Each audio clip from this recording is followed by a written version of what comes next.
Welcome to Kush News, the newscast of the African diaspora. I'm your anchor, Ochanda, daily bringing you the top stories from Africa and the Caribbean. Let's take a look at today's news on Tuesday, July 16th, 2024. We go to Nairobi, Kenya, where ongoing protests continue. We go to our field journalist and Kush News affiliate, Godwin, for more. Godwin? Thank you so much, Ochanda. 3 more people were on Tuesday killed during the ongoing nationwide anti-government protests, taking the death toll since the demonstrations began about a month ago to 53. During the protests, police continued to use excessive force while dealing with protesters, opening fires indiscriminately. One of the deceased was shot dead in Kitengela, Kajiado County, where protesters turned chaotic after police officers lobbed tear gas canisters at the protesters. Another one was killed in Nairobi's Central Business District, with CCTV footage capturing the death of the protester who was felled by a police bullet. During the fracas along Moi Avenue in Nairobi, police used deadly force on demonstrators, shooting dead one of the youths who was running away from the protests. The CCTV footage recorded at 12 p.m. captured 3 people running away from the police, but the third one falls down a few seconds after a police vehicle, which was speeding off, passed near him at a top speed. The vehicle, which was part of the police cars with blocked number plates, with several police officers, some in plain clothes and masked up, was speeding up and down the road firing tear gas, canisters and live rounds.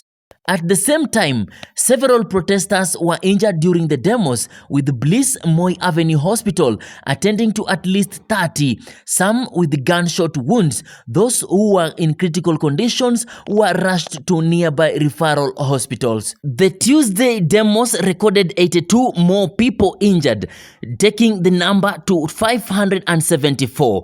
There were 77 more arrests, pushing the tally to 1,201 arrested people since the protests began.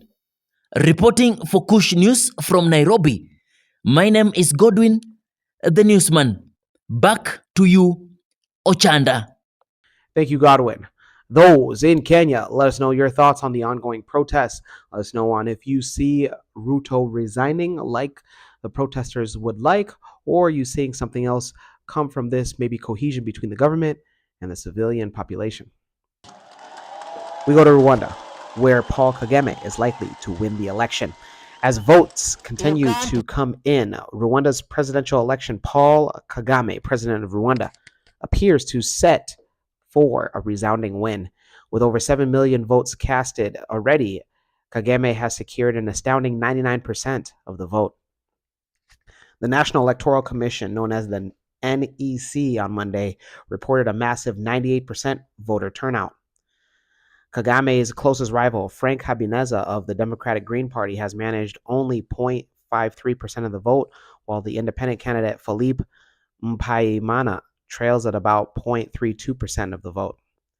While final results are not due until July 27th, the current numbers suggest that Kagame's victory is all but assured. This landslide victory, if confirmed, would grant Kagame a third 5-year term and cement his position as Rwanda's dominant political figure.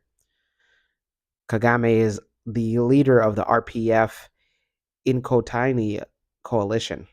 The chairperson for the Electoral Commission, Oda Gazingiwa, said that the electoral process happened in a safe and transparent atmosphere for both Rwandans living abroad and those at home. The NEC is set to announce the provisional results by July 20th and final results by July 27th. Those in Rwanda, let us know your thoughts on the major astounding victory. It looks like, wow, that's 98% of the votes. It's pretty amazing.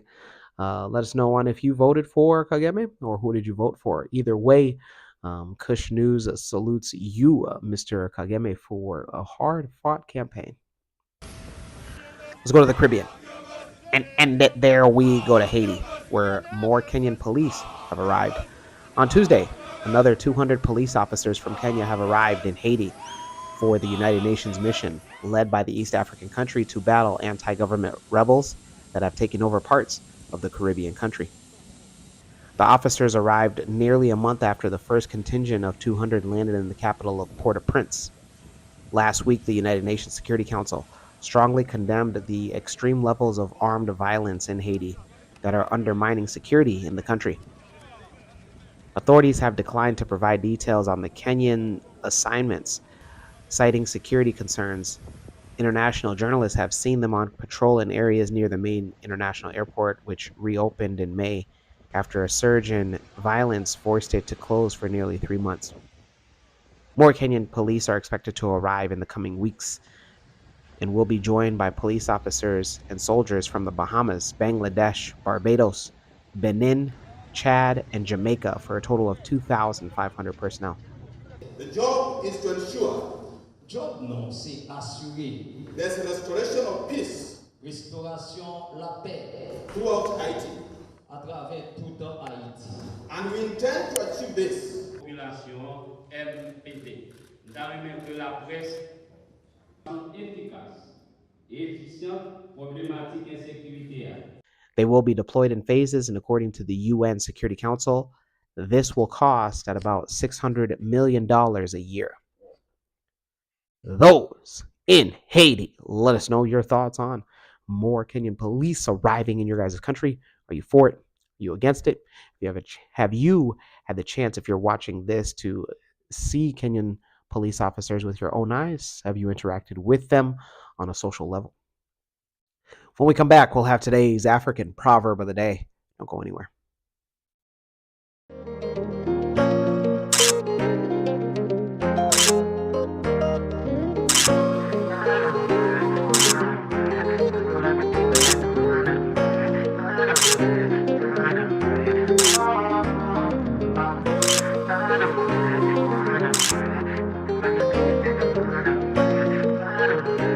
New release of the Spring Summer Collection.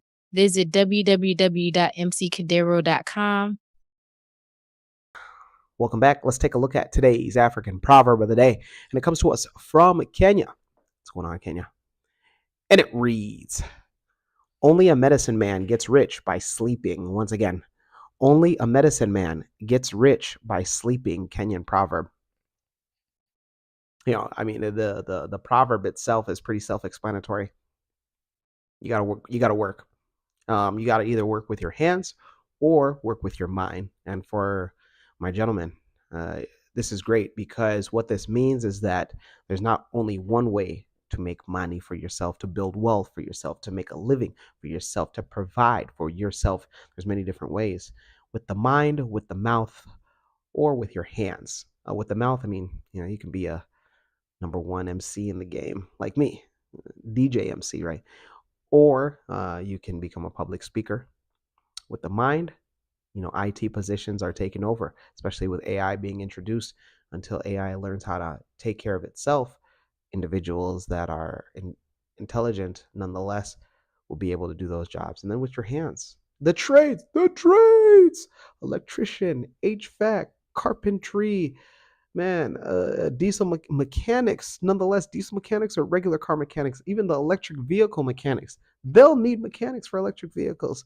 Man, you know, for the ladies, nail tech, braiders, locticians, and it just doesn't stop from there. So many ways to make money. The only way that you can sleep and make money is if you're a medicine man, or if you're a mattress salesman. You know, you can sleep and test out mattresses. Let me know your interpretation of today's African proverb of the day, as well as your thoughts, views, questions, comments, and concerns on the top stories. Don't forget to hit that like button. Make it your best friend. For Kush News on Kush Convos TV, I'm Ochanda. We'll see you soon.